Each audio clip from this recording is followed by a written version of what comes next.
What's going on, guys? It's fight season MMA, and today I want to make a video talking about my top 10 most reckless fighters in the UFC. These are fighters who just kind of overextend themselves, put themselves in a position of just being in constant dogfights, and the fighters who are so exciting in the UFC just because they want to put on a show for the fans. This doesn't mean necessarily that they're a bad fighter, but this just means that they put themselves always in fights that are exciting and just start swinging for the fences. But if you enjoy the UFC content, please leave a like, comment, subscribe. That is the best way to support the channel. Also, if you want to hit that post notifications button, that would be absolutely amazing so you guys can stay notified whenever I drop more UFC content. But let's jump right into the video of my top 10 most reckless fighters in the UFC organization right now. At number 10, I have Tom Aspinall, and the reason I have Tom Aspinall is he is super reckless, but it's controlled chaos every single time he is in the UFC octagon. His last 3 fights have lasted a minute and 13 seconds versus Marcin Tybura, a minute and 7 seconds versus Sergey Pavlovich, and a minute flat against Curtis Blaydes. When he gets into that octagon, he starts swinging for the fences, and it is one of the most exciting things to watch as a UFC fan. Tom Aspinall is one of my favorite fighters in the organization because of how he goes in there to get the job done immediately. As a fan, there's nothing more you could want than a fighter who goes in there and just hunts for the finish. You look at that fight with Curtis Blaydes. He dropped Curtis with a jab and went in and started wailing on him with a bunch of different strikes, which was absolutely amazing to see in the organization. But Tom Aspinall 100% is one of the most reckless fighters in the organization. It is controlled chaos at every moment in his fights, and he does it to the best of his abilities. That's why I have Tom Aspinall at number 10 on my top 10 most reckless fighters in the UFC organization. At number 9, I have Nate Landwehr, or Nate the Train. Nate the Train has put himself in so many dogfights. I know that fight with him in Atlantic City was absolutely insane, where Nate was bleeding everywhere and everything like that. Nate loves violence. Nate loves getting punched.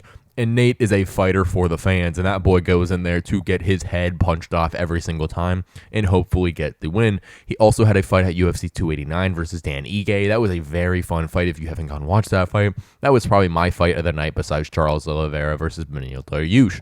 But Nate Landwehr is such an amazing fighter, and he's so reckless inside the UFC octagon. He goes in there, and he starts swinging like he can't even see anything, like he's in the dark and he saw a spider. He's going crazy in there trying to defeat the spider that would be his opponent like Dan Ige. But you all know, Nate Landwehr, one of the craziest fighters ever. He's super funny because he's from Tennessee. He has that accent on him. He's super, super funny. But also his style in the UFC is absolutely amazing, and that is why I have Nate Landwehr at number 9 on my top 10 most reckless fighters in the organization currently. At number 8, I have Jiri Prochazka, and Jiri Prochazka just runs at people, and it is absolutely crazy to watch. Jiri Prochazka versus Alexander Rakic, he was getting, beat up in that first round, but in that second round where he ended up finishing Rakic, he was going crazy. If you haven't watched that fight in a while, I would go back and watch it.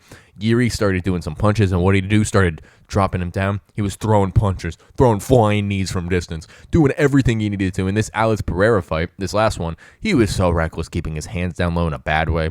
You all know Alex Pereira's left hook is absolutely insane, and Jiri Prochazka has a tendency to drop that right hand down to the floor like he's cleaning and dusting the floor, which is not a good thing considering that Alex Pereira has some of the most lethal left hooks and left kicks the UFC has ever seen. But we all know that Jiri Prochazka is one of the most fun fighters inside the UFC. He puts himself in different positions to get so many different wins. That Glover Teixeira fight at UFC 275 was one of the best fights in UFC history. If you have not watched that fight, that might be top 10 my favorite fights in the organization ever. Please go watch that. And if you want me to make a video about that down below, please leave a comment talking about if you want me to make a video talking about my top 10 favorite fights in the UFC ever. But that fight was so amazing, and that was just stemmed off of Jiri's ability of just being so reckless. But 100% Jiri Prochazka is number 8 on my top 10 most reckless fighters in the organization. And number 7, top 10 most reckless fighters in the UFC, I have my man, Josh Emmett. And Josh Emmett, as you all know, he is ride or die knockout. You look at his fight with Bryce Mitchell, absolutely KO'd him. Look at that fight with Michael Johnson, absolutely bodied him. These fighters who Josh Emmett fights and they get tapped, they go to sleep. No other way about it. I remember I was watching the Bryce Mitchell knockout, and that was one of the most disgusted things I've ever seen inside the UFC. Not like Josh Emmett did anything wrong, but he just hit him with so much power that he just had that seizure immediately in the octagon, and it was so scary to be able to watch. But Josh Emmett goes in there, and he swings like an amateur going in there, Bucks, but he understands the power he possesses. That one singular shot can knock you out, and that is absolutely insane for me to be able to see.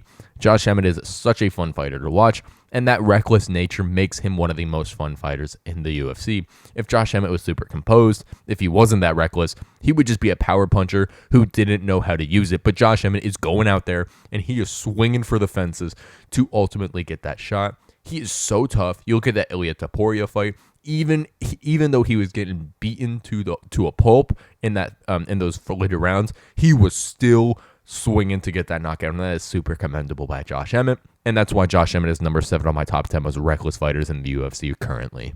At number 6, top 10 most reckless fighters in the UFC, I have Dan Hooker, and Dan Hooker I don't think is ever in a boring fight in the UFC. Every single fight Dan Hooker is in, he just goes in there and just starts trying to beat the crap out of you, and it is so fun to watch.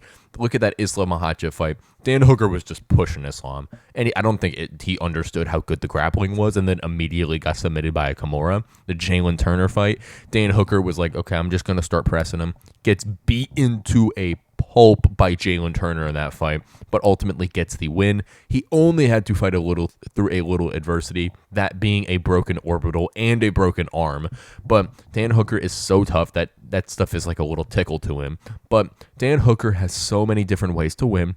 He is so reckless. He just stands in the line of fire, and every single fight he has is just absolutely amazing. He's fighting Mateusz Gamrot this weekend, which I think is going to be a very exciting fight, and I think Dan Hooker will get the win just because he is so strong, so resilient, has great takedown defense, and truly is going to be able to go in there and do whatever he wants, I feel like, to Mateusz Gamrot. But that is why Dan Hooker is number 6 on my top 10 most reckless fighters in the UFC organization list.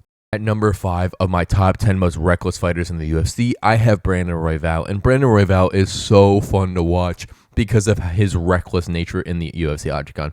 The perfect sequence I have to point to was the fight against Kai Kara France, where he got absolutely bodied with an overhand. He gets dropped, he's wobbled. What would you do? A, retreat. B, try to throw some shots back, in just to make sure. C, go for a takedown.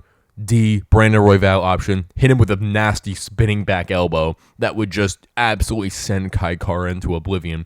I just don't understand how Brandon Royval would think to just do a spinning back elbow in that situation. That is just absolutely insane, in my opinion, just to go in there and just automatically just spam the spinning back elbow. That fight with Matthias Nicolau at UFC, I think it was St. Louis or Kansas City last year, he absolutely bodied Nicolau because he was chaining strikes together that you should not chain together, but he did it anyway and got that incredible knockout. He was going with punches, he was rushing, and all of a sudden Nicolau overextended a tiny bit, knee right to the jaw, knocking Nicolau out cold, and then he got the ground and pound finish. But Brandon Royval, the way he chains techniques together, the way he's so aggressive when he fights, concludes him to be number 5 on my top 10 most aggressive fighters in the UFC organization list. The number 4 most reckless fighter in the UFC, in my opinion, is Diego Lopes. Diego Lopes goes in there and swings for the fences, throws incredible submissions out, and does some unthinkable things in the UFC to where he is just chaotic and reckless in the UFC. Diego Lopes is the definition of controlled chaos. He goes in there, perfect technique, starts swinging, starts mauling, starts throwing up submissions. He is absolutely crazy with how fast he can throw up submissions in the UFC, but that makes him so reckless. Perfect definition is that fight with Movsar Evloev that he took on 5 days' notice. He was swinging for the fences in that fight, but then he caught Movsar in one of the deepest knee bars I have ever seen. He ultimately couldn't hold it for that long, but just the ability to transfer submissions is absolutely crazy. I think that this is the only person on the list who is just so crazy in the ability to transfer and be reckless with the submissions that he throws and gets them all the time. But Diego Lopes is so fun to watch. He's one of the community's highest regarded fighters. Everyone likes Diego, and he is so funny and so reckless in the UFC, and that is why he's number 4 on this top 10 most reckless fighters list. At number 3, top 10 most reckless fighters, it wouldn't be a valid list if we didn't have Michael Chandler somewhere on this list. And Michael Chandler 100% is one of the most reckless fighters in the organization. This man doesn't know how to have a boring fight, and it is absolutely amazing to see. He goes in there head first versus opponents and just absolutely tries to take their head off, and it is something absolutely crazy. His Dustin Poirier fight, he was swinging at Poirier in that first round, having one of the most entertaining fights we've ever seen.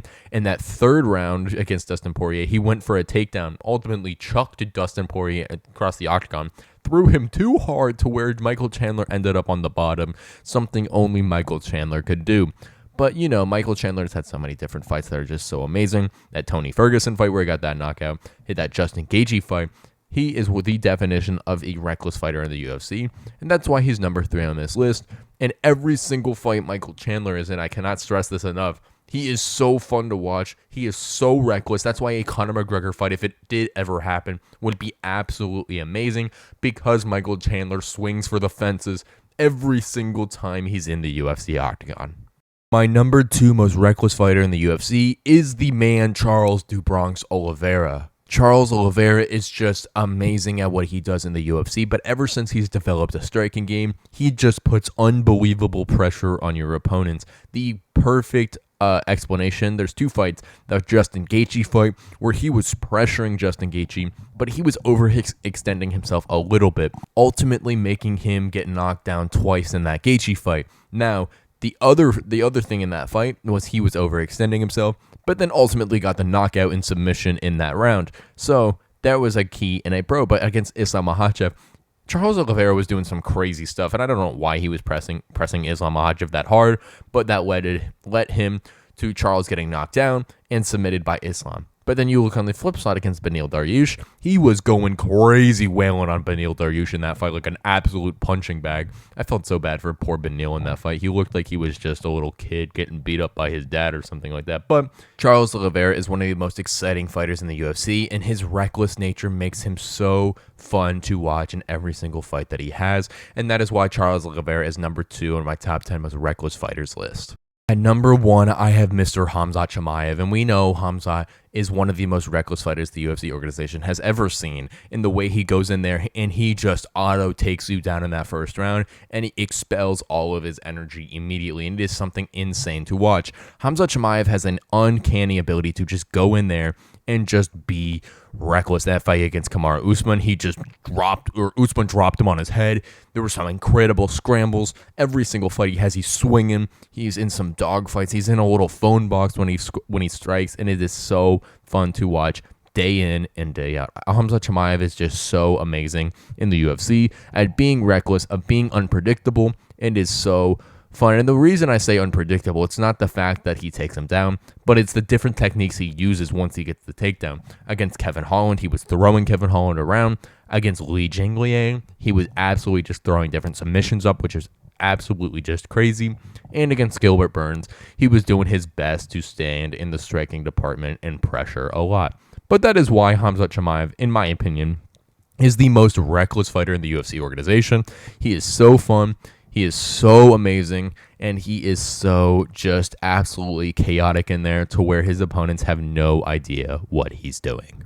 Thank you guys so much for watching this episode of Fight Season MMA, and please let me know down below what you think about my top 10 most reckless fighters in the UFC organization. I think every single fighter that I have named here is just absolutely chaotic and reckless inside the UFC, and it's something that is so fun to watch. All of these fighters overextend themselves. All of these fighters are in exciting fights every single time they step in the octagon, and all these fighters go and sniff out the finish every time they can to ultimately get themselves that 50K bonus of performance of the night every single time they are in the UFC. If you guys enjoy the UFC content, please leave a like, comment, and subscribe. That is the best way to support the channel, and we are on the road to 1,000 subscribers, so please go down there and smash the subscribe button. It would mean so much for you guys to go help me out down there. And just hit that subscribe button if you enjoyed the UFC content. And while you're down there, turn on the post notifications just so you guys are always updated when I release UFC content daily. But thank you guys so much for watching this episode of Fight Season MMA. And I will catch you guys very soon with more UFC content and news.